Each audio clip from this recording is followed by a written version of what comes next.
in all honesty, you want to shuffle your car, you want the traffic light to move. Even if you are generous towards them, there's an energy that that beggar carries that they're not aware of that is almost repelling you, pushing you away as a Yeah, big potential time. provider. Do you think that by accident many of us carry that energy as like a spiritual energy? Basically, when you're focusing on the problems and you're focusing on the management of that money and you're focusing on the desperation of all the things we've discussed recently, when you hand it over, the stewardship, the money isn't really ours. It's always just, we're just managing it for God. And Mm. we're just managing our lifestyles for God. And we're doing all of that to just basically further God's will. And when you realize that, you reduce that stress, you reduce that desperation, or eliminate it almost completely. What if the real problem is that you've been chasing an illusion? And worse, you've been carrying an energy that's quietly pushing wealth away from you without realizing it.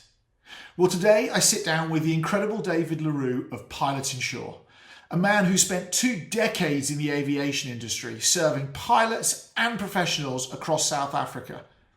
But David isn't just a financial advisor. He's a faith-driven business person who has learnt the hard way that money is nothing more of an extension of who you are. And that until you deal with yourself, no amount of hustle is going to fix your bank balance. In this conversation, David and I go deep. We talk about the spiritual energy of desperation, why money, well, the love of money doesn't have to be a sin, and why the Proverbs warning about you becoming a slave to the lender is more relevant today than it ever has been, especially when your bank's loan approval is literally 3 taps away on your phone. And so if you're a Christian business owner, a kingdompreneur who knows God and feels called to build something significant, then David's answer is simple for you. Lead with love, hand it to God, and then move. Thank you, David. So, David, you've been a financial advisor now for many, many, many years. I've worked with you for 5 years, and most people struggle with money. Why do you think that is? And what is it about money that causes them to struggle? Money is such a misunderstood thing. It's actually nothing. All it is a medium of exchange.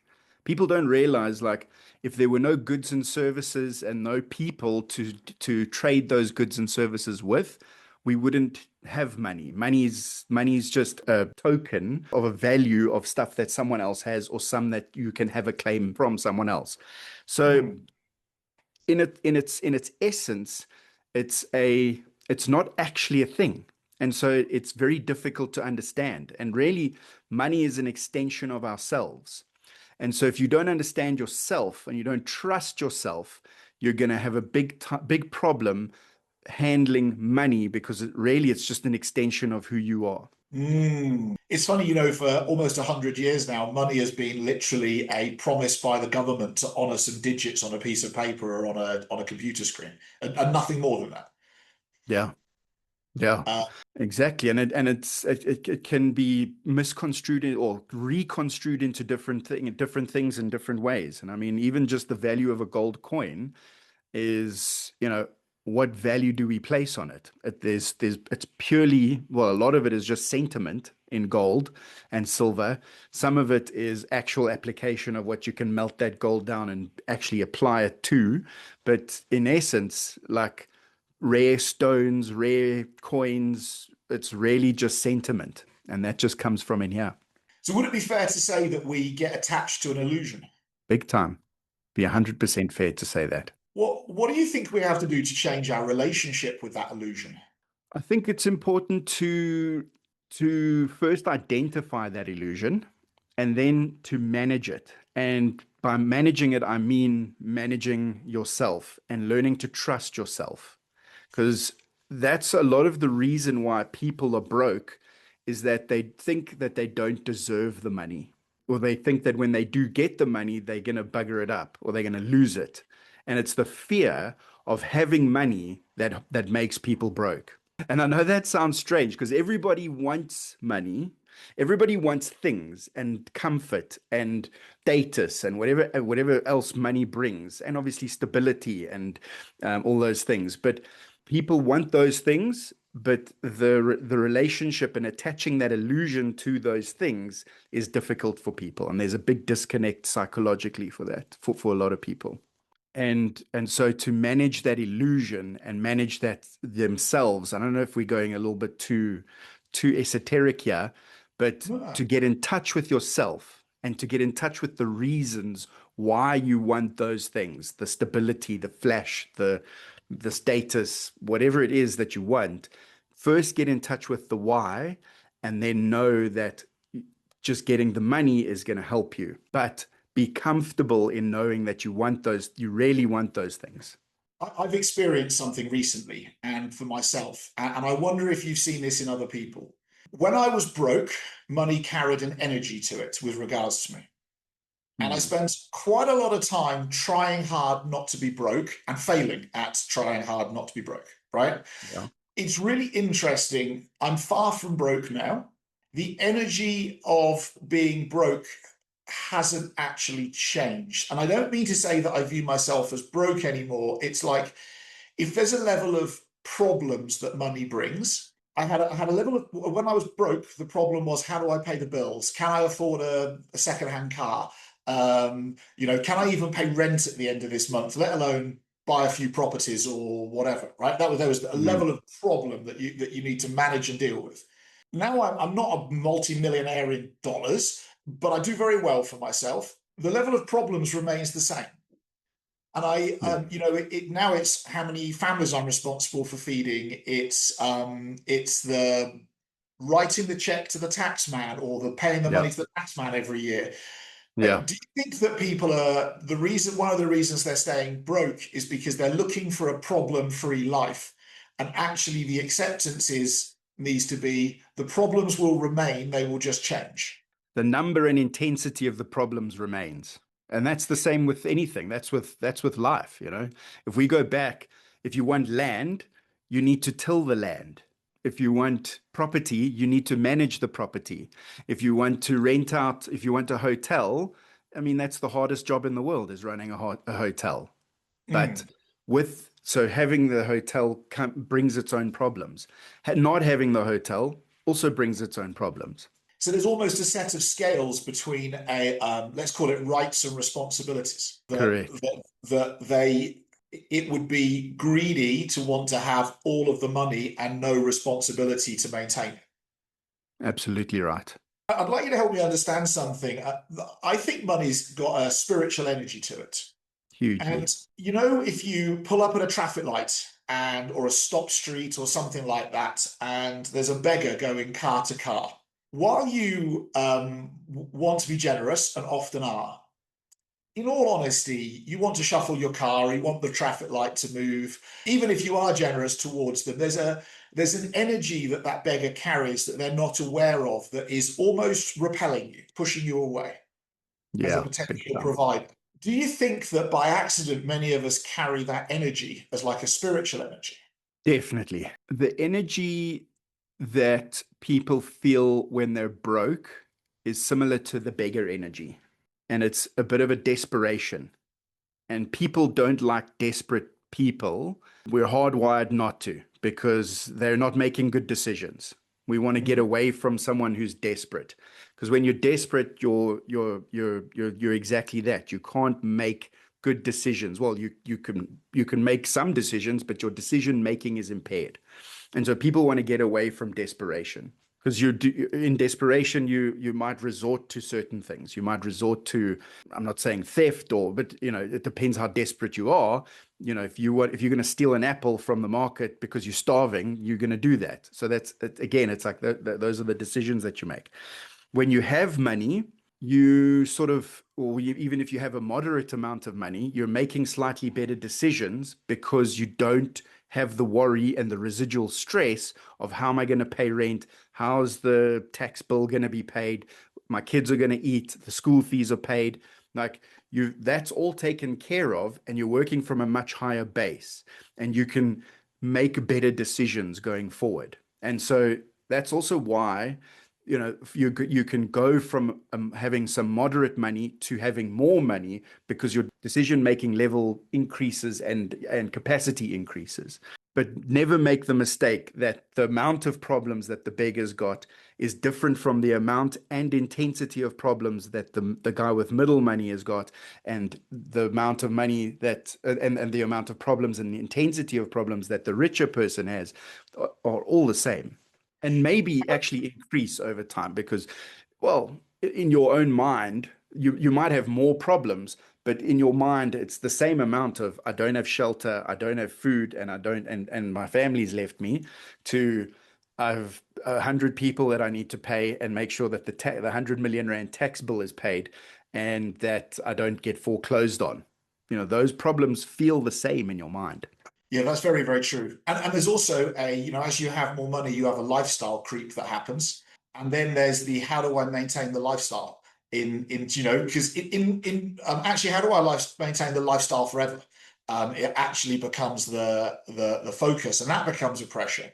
So I hear the desperation energy, and I of course I fully get the comparison. But when we are sat there and there is bills to be paid at the end of the month, whether we like it or not, how do we actually go and conduct ourselves and like reduce the desperation? We've both been in sales meetings where you can tell whether somebody's desperate or not, right? And Yeah, it pushes or pulls away. But when yeah. you have got that real world financial pressure, what is it that you can do to go and like reduce that desperation to actually draw the cash, the money towards you as opposed to pushing it away? I mean, is there anything practical or simple, or maybe what have you done? Because I mean, you've had umpteen best months ever in the past 5 years. So you've obviously dealt with this yourself over a period of time. Yeah, for sure. Rob, I hope I'm answering the question correctly here, but basically, when you're focusing on the problems and you're focusing on the management of that money and you're focusing on the desperation of all the things we've discussed recently or now, when you hand it over, the stewardship, because like the money isn't really ours. It's always just we're just managing it for God. And Mm. we're just managing our lifestyles for God. And we're doing all of that to just basically further God's will. And when you realize that, you reduce that stress, you reduce that desperation or eliminate it almost completely. And then you can make even better decisions. Not only do you have a little bit of moderate money and can make better decisions because of all the reasons I mentioned before, but if you then say, well, look, this isn't even actually mine. I'm just going to not worry about it and I'm going to hand it to God and I'm going to keep doing what I'm doing. But once I've handed it to God, again, you're freeing up more mental capacity to make even better decisions, and you're allowing God in to help you make those decisions in a better way. Mm. I think it's worth playing with the idea that money is made or created through our actions. And I often think the fascination about the money itself is we're fascinating about something that is only controllable by a series of actions that we choose to take. Yeah. And like, has your bank account ever magically just got magically better by you doing nothing? No, it gets magically worse by doing nothing. It's got a certain gravity to it. When you do nothing, it drops. And so you mentioned stewardship. Part of stewardship is growth, and part of it is responsible management of what it is that you've got. Yeah. What is it that you think that people need to do more of? If they're looking today, it's the middle of the month, the end of the month is coming, there's not enough money likely to come in to pay those bills, and Yeah. and they're feeling anxious. Hopefully, they've already budgeted and tried to play with their money, and even if it's on the back of a cigarette packet, and figure it out. What do you think they really need to focus on to go and fill the hole for themselves? Take action. Do something today. Do something now. Draw up a list of potential people to phone. Draw up a list of potential people to see and take action. Have conversations. If we're talking to business people right now, which I think we are, and we're talking to Christian business people, the first thing would be a quick prayer and take action. Set the intention, know that God's on your side and hand it over, but don't do nothing. take action, do something, and pick up your phone. Pick up your phone. If you're budgeting, if the budget doesn't look great for the end of the month, and things might look hopeless, and there's no ways that you think that there's no ways that you could do a deal in enough time, well, in the time that's left in the month to satisfy this month's expenses, and that might give you a bit of desperation, and also might give you, might make you not take action. The truth is, get the deal started so that the first week of March or the second week of next month, at least the money then comes in and you start plugging holes.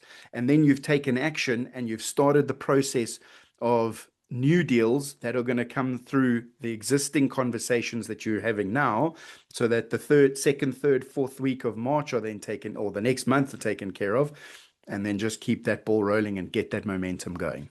It's interesting you mentioned conversations, right? Because that really is the key. Yeah. Yeah. That really, really is the key. What do you personally do at the moment to go and sort of drive your conversation volume? I mean, is there some measurements or some like volumes that you're either playing with or aspiring to reach in order to go and have the size of business that you want to go and build? It comes down to a lot of the stuff you and I have been talking about for the last couple of years, is have a consistent number of conversations that you have every single day.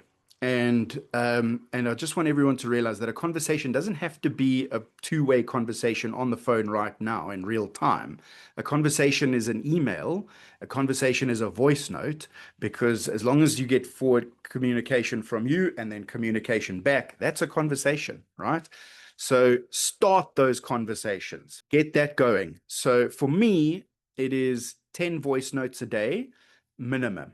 And whether that's to existing clients, ex-clients, new clients, we can break that up. And then at least 2 or 3 new emails of proper value, emails that are, well thought out. We've got the magic of AI now, as that we can run our email structures through to help them become more enticing. So do that. So voice notes, emails, and then actual phone conversations. Someone phoned me yesterday, good friend of mine down from Mossel Bay, and he asked me, he was like, I don't think he's losing a client, and that's going to reduce his income by a significant amount next month. And he asked me a question. He said, should I start my own thing? And I was like, yes, but starting your own thing now only yields results minimum 6 months from now, right? Especially in the insurance game. So I said, what else are you doing with your time? And he said, no, well, we've got the networking meetings, and I've got the Chamber of Commerce, and I've got this and this and this and this. And I was like, hold on a second. What do you do? Like, exactly how much time are you networking every month? And he worked it out. He was doing 40 hours of networking and related activity. I said, okay, you've already won the prize for networking. You already have all those contacts now. Now what you need to do is take a step back from networking related activities and start phoning. Start hitting the pavement. Pound the pavement, hit the phone book. Do like you've mined the gold, or you've mined the rock. Now refine it into gold. Okay, the networking activity has worked until now, but now you need to take a step back. And like the other thing that he was worried about was, well, but all these people are relying on me, to uphold the leadership of the networking group, and the Chamber of Commerce needs him to attend 5 meetings every month and blah, blah, blah. I said, you know what? Stepping back from it is your thing that you need to do right now. And the other thing is that, if these people are upset with you or don't understand your need to be able to step back and take this from you, or to take this time to refine that core into, or chromium, whatever, refine the rocks into gold, they're not on your side. All they want is something from you. And if they don't understand it, then you don't need to listen to them. And if they do understand it, that's when you know who your real business friends are. I don't know, a bit of a tangent story there, but just so you know, like the whole point is people get caught up in relationships and having to please people and to think that networking's great at the right levels, but thinking that it's going to solve your problems is wrong. You need to take a step back and take action. Mm. It's funny as I'm listening, what's come into my mind is money is a numbers-based thing. Yeah. And our Bibles are full of more numbers than you would ever believe. I mean, every book, every chapter, every verse is a number. The Yeah. numbers within the chapters and verses is obscene. I don't know what the number is, but there's 32,000 verses in the Bible. I would guess 50% of them have an important number attached to them. Yeah. What I'm hearing, and you alluded to it, is if you want to increase the money number, there's a volume number that needs to come in terms of conversations. Like if you need 10 new deals this month, there's probably 100 active conversations that have to be had at any one point in time. In order to Yeah. get the 10 new deals, there's like a correlation between one and the other. And I think, do you think we get trapped in a false hope with I've had 10 conversations and I hope that all 10 come off? Yeah. Yeah. It's all or nothing thinking. Everyone thinks, okay, if I've got this list of clients, I've got to hit all of them to make it happen. And so people get stuck there. The thing is, you need 10 lists to make it happen for 10 lists of 100 each so that you get those 10 clients from them. And the opposite is true. The corollary of that is also true. I've only got these 10 lists, and if I phone them all and I don't get any deals, then that's the end of it. The truth is, you phone those 1,000 people or 100 people or however many you're aiming at, and you might not get direct deals from it, but there is momentum that builds up in those conversations and referrals that happen from those conversations. And maybe not even direct referrals, but things happen. And so, like, don't think that if you exhaust your list or exhaust your list of contacts or exhaust your thing, that everything's not, and if it doesn't work, it's not going to work. And also don't think if you exhaust your list that it definitely is going to work. It's more just the roller coaster that you've got to ride up and down and continue. Yeah. I got it. So look, let's wander on. I know that when Jesus left Nazareth, he had a niche, right? He said it was basically Jewish people within Israel, but more specifically within walking distance of Nazareth. Yeah. And then donkey distance. But it's actually a very small number of people in a very small geographic area. Hmm. I know that you've picked the aviation industry as your like 90% play space. What I want to know is, David, why pilots? Why pilots? Yeah. Because pilots are flippin' cool, man. Because pilots are dedicated people. Pilots realized that from the age of 3 that that's what they wanted to be, and they never wavered. Hmm. And the only reason you and I are not pilots or firemen or astronauts is because we got distracted along the way. We did. So what you're trying to say to me is everybody secretly wants to be Maverick. That's not a secret. It's 100% true. So pilots are very cool. Pilots are dedicated and they are astute, and I really like the way that they think and the way that they operate. And so I don't know if that answers the question why pilots, Hmm. but I really enjoy working with them. I really enjoy working in the aviation space, and it definitely adds a bit of a cool factor to what I do. But I think that, so I landed in aviation almost accidentally. I studied finance and got into a pension fund administration and management company back in the day. It doesn't exist anymore. It was called Glenrand MIB. And my colleague next to me said to me, "Hey, would you like to go for an interview with a screening interview with an employment agent? They're looking for someone to sell airplanes." I said, "Yes." And because that was a lot more fun than punching spreadsheets and updating pension funds and doing the stuff that I was doing at the time. And so I went for the screening interview, and I got into it, got the interview. And when I went for the interview, I realized that it wasn't selling airplanes, but rather selling airplane insurance. And that was like, oh, okay, well, I actually know insurance, and insurance is related to finance that I studied. And yeah, I mean, I don't know what the front end of an airplane is versus the back end, but I can probably, and I want to, sell insurance on airplanes. And so I dove headfirst into the aviation industry, and that was 2007. And ever since then, I have not looked back. Like aviation has really bit hard, and when I made the transition from aeroplanes to people pilots in 2017, so I did a good 10 years of aircraft insurance, and then moved over to the actual financial advice on a personal and business level that I actually studied, and was actually more related to what I was doing before I got into aviation. As I've now been doing that for a good 9 years. And so Mm. why pilots?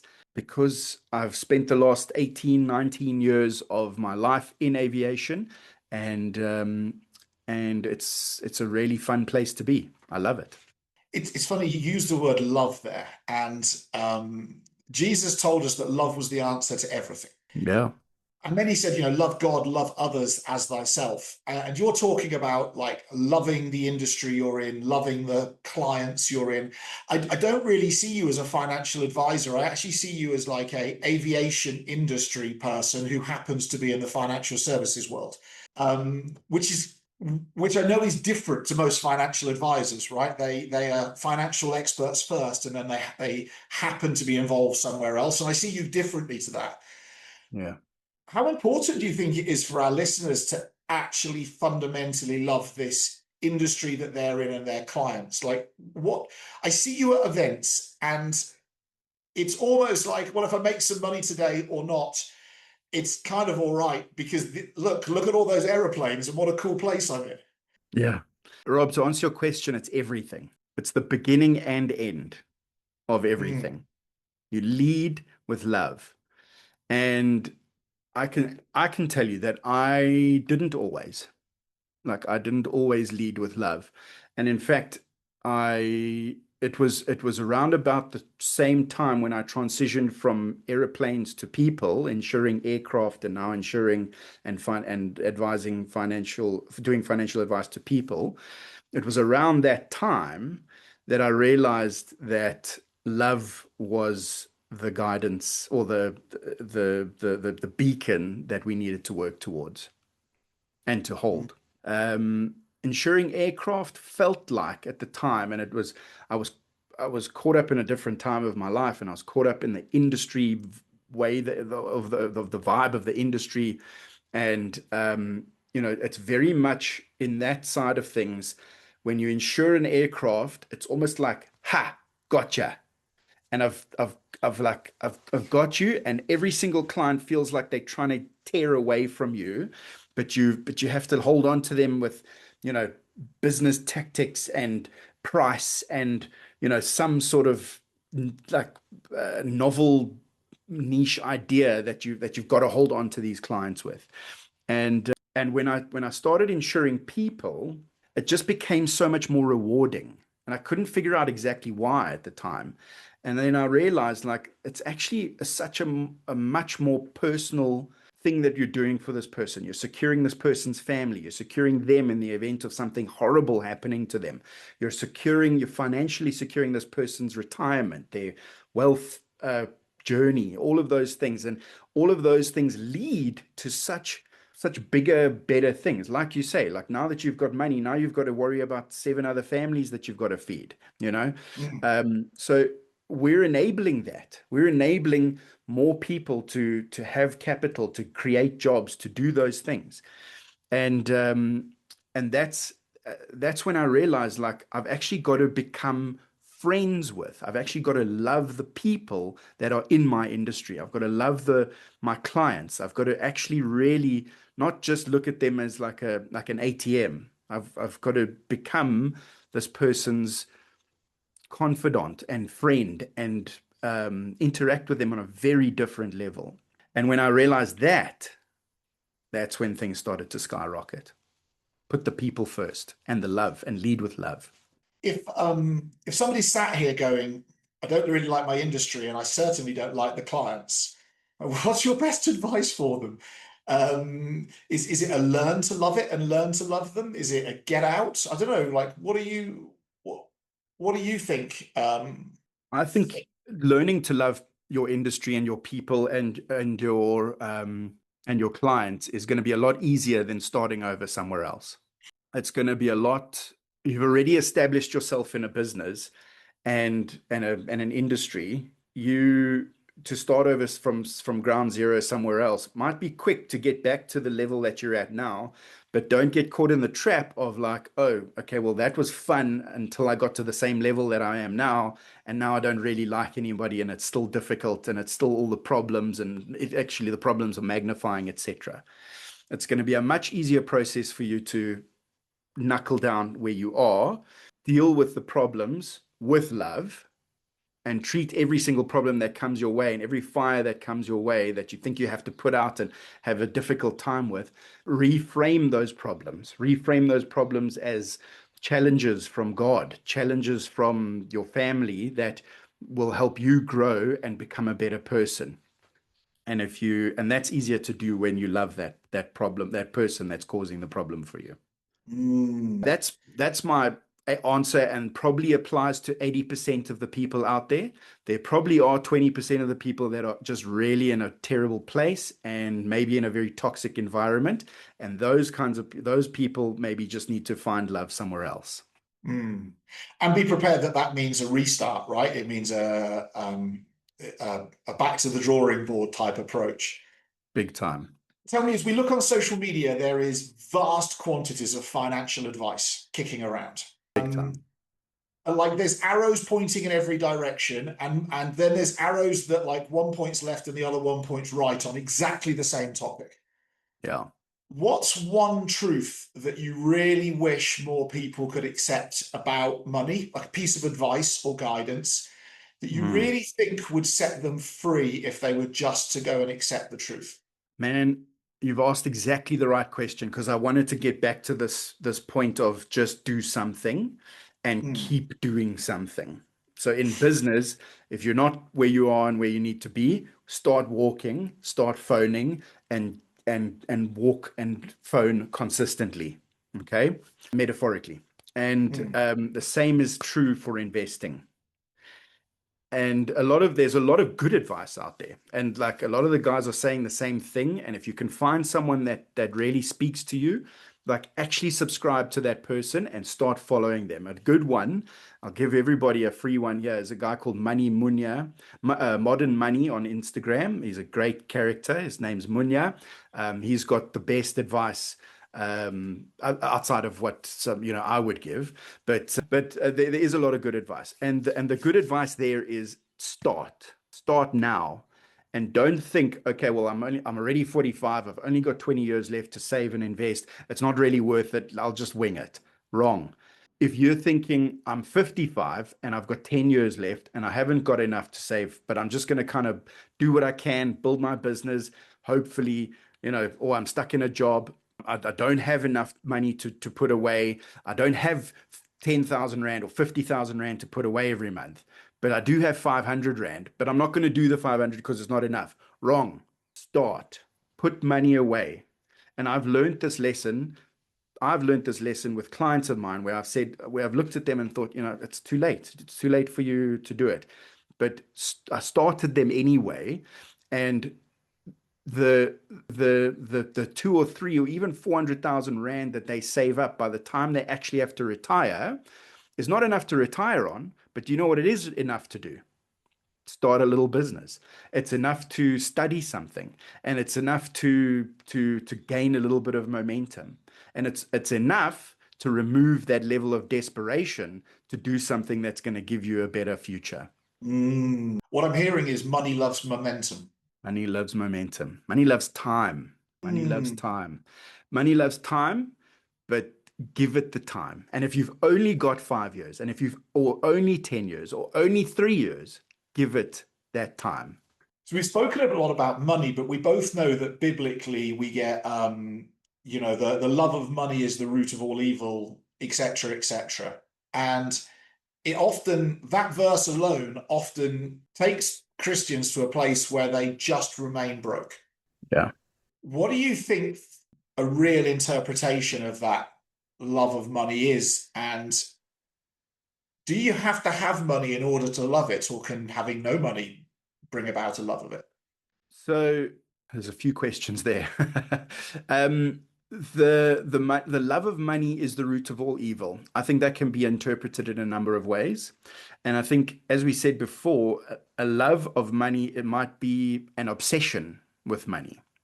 And being obsessed with money and just making money for money's sake can lead to you making terrible decisions, definitely. But if you've got the right intention behind making money and creating wealth for yourself to enable you to employ and create wealth for others, and for them to be enabled to then make better decisions and get them out of desperate situations so that they can love God better, that they can make better decisions for themselves and their families, then why not love money? Why not love the fact that you're going to help people with your money? And it's that same principle, lead with love. So if you lead with real love and know that the money is the medium of exchange to be able to enable better relationships, better decisions, and more comfort, not just lavish luxury, but actual stability to be able to build and move forward, then why not love it? Biblically, don't get stuck on the fact that the love and or greed and making bad decisions for yourself and others, yes, that's bad. That is bad. That is the root of evil. But but just know that loving money can lead to really good things for you and yourself, the same way that King Solomon did. It's really interesting you say that, because the thing that caught King Solomon wasn't money in terms of sin. So, we find out in 1 Kings 10, he was making plus minus $2 billion a year, 3,000 years ago. He built a temple that he spent $450 billion on, right? It's ridiculously affluent. It wasn't money that caught him, it was women. It was lust for the opposite sex.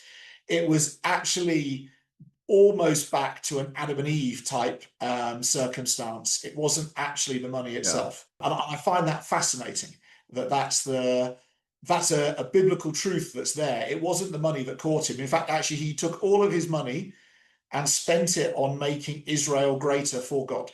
Yeah, exactly.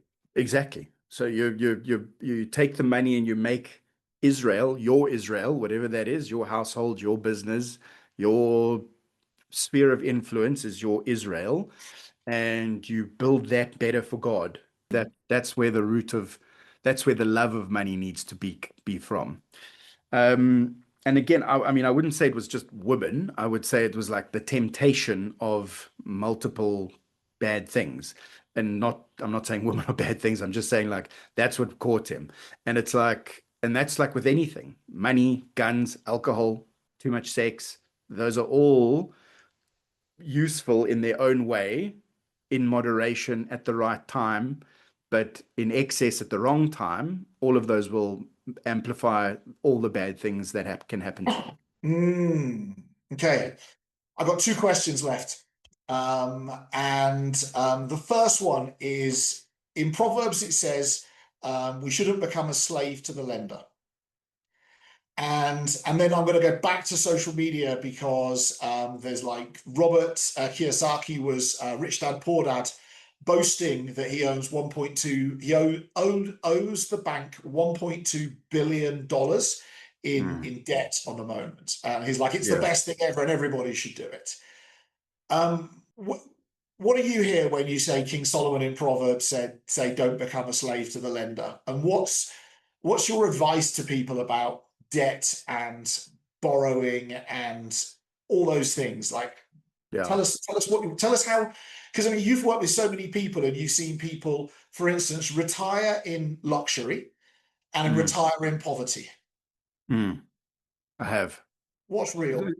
The truth is there's good debt and there's bad debt. Mhm.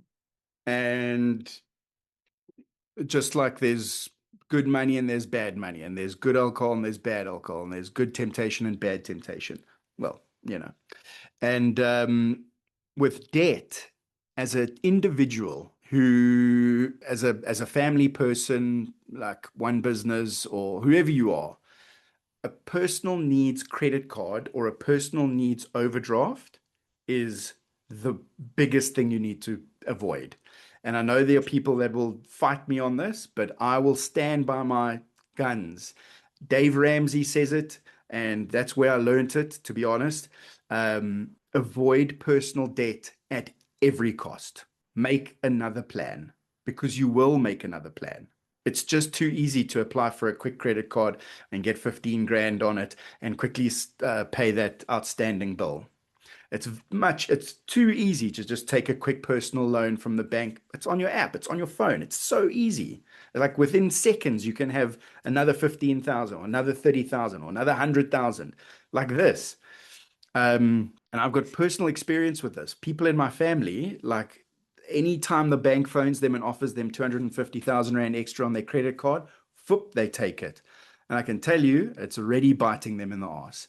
Excuse my language, but it's I'm so passionate about personal debt that I will swear about it. But don't become a slave to the lender because a credit card or an overdraft is trying to do that exact thing to you. It's turning you into a slave to the bank that they never want you out of it. They never want you out of it because it's 1,000, 2,000, 3,000, 10,000 Rand a month in interest payments that you don't really see, but they're taking from you all the time, all the time. And you don't see it because they just adjust your negative balance up and down. You know that. So if you owe 50,000 on a credit card and your minimum payment, because that's all they want you to pay, because that keeps you a slave to the lender, is 3.5 grand. You pay 3.5 grand, and then they immediately deduct 2,900 bucks in interest. So you're only 600 Rand up. You think, okay, but I've paid 3.5 grand into this 50,000 Rand thing. It's cool. Like if I do that another 17 times, I'm out of debt. Wrong. You need to do it 170 times to get out of debt. So Mm.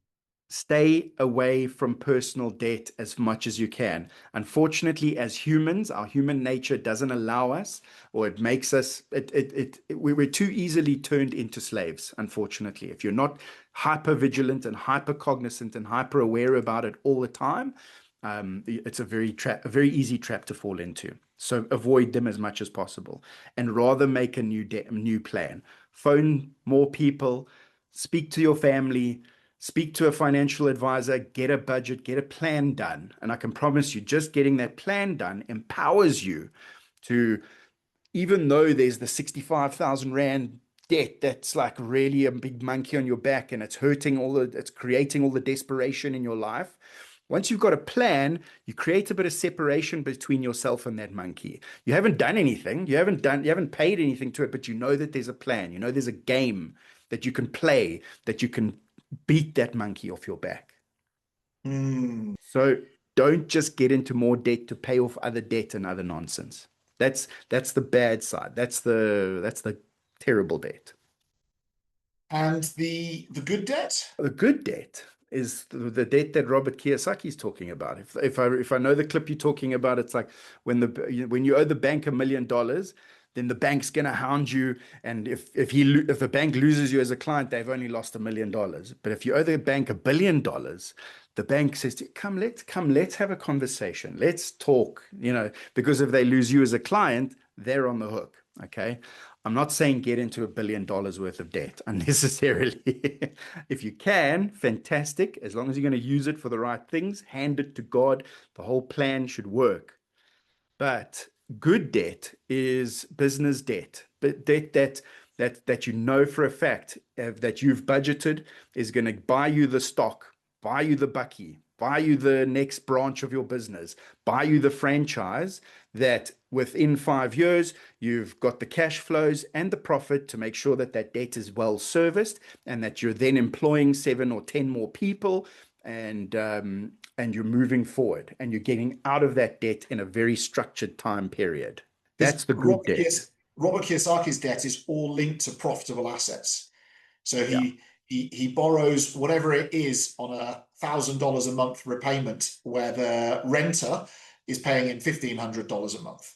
Yeah. So it's actually borrowing to build an asset. It's not just borrowing for the sake of solving often a greed-based problem, like accidentally I spent too much money at Christmas and now I need credit cards to live on. That was just we spent too much money at Christmas, right? Yeah. That's. Yeah. I've got the final question for you. I know you love coffee. I love coffee. I If you love could go and coffee. sit in your favorite coffee shop with Jesus and ask him one question, what would it be? Who does your beard, man? No, I'm kidding. No, that's definitely not the question I would ask him. That's a good question, hey, Rob.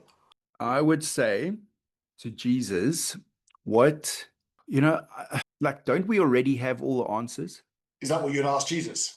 No, I'm asking you, like, hasn't he already given us all we need to know? Okay. Mm. So my question might just be like, who does your beard? Because he did such a good job of communicating what we need to do. And he simplified it. He simplified it.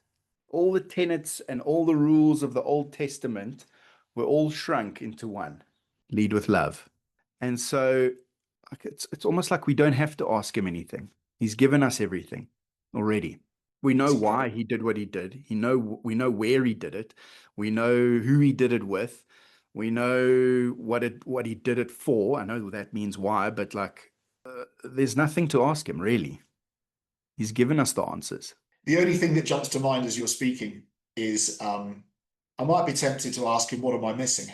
Mm. Like if he's got like this eagle eye view on us, um, like I know he's given us all the answers, but what am I missing? What is there you've communicated that I've refused to hear, for instance? So that sort of thing I think might be curious. Yeah, I suppose. Absolutely. Like, I think selfishly, I would say, like, okay, how do I do it better? Hmm. How do I Hmm. do this for more people? The thing is, you know the answer. Like, we've got the answers. The inner Jesus is already, you ask that question, he's going to tell you now. You've Love it. got the answer. He's giving it to you. He's inside you. He's telling you. I love it. David, if people want to find you, they want to come and check you out, have a coffee with you, where best to find David Le Roux these days? I'm quite active on Instagram, pilot_Dave. That's me. Feel free to message me there. And I've even got a WhatsApp button, so you can easily WhatsApp me through my Instagram page. And if you'd like to email me, because you're a bit old school, david@pilotinsure.co.za is always a good way. And any airfield, you have a good chance. Any airfield in South Africa, you have a very good chance of actually bumping into me at some point during the year, because I'm going to be at least 15 of them in the next 8 months or 10 months left of this year. Wow, cool. David Le Roux, thank you very much. It's been a pleasure. Thank you, Rob.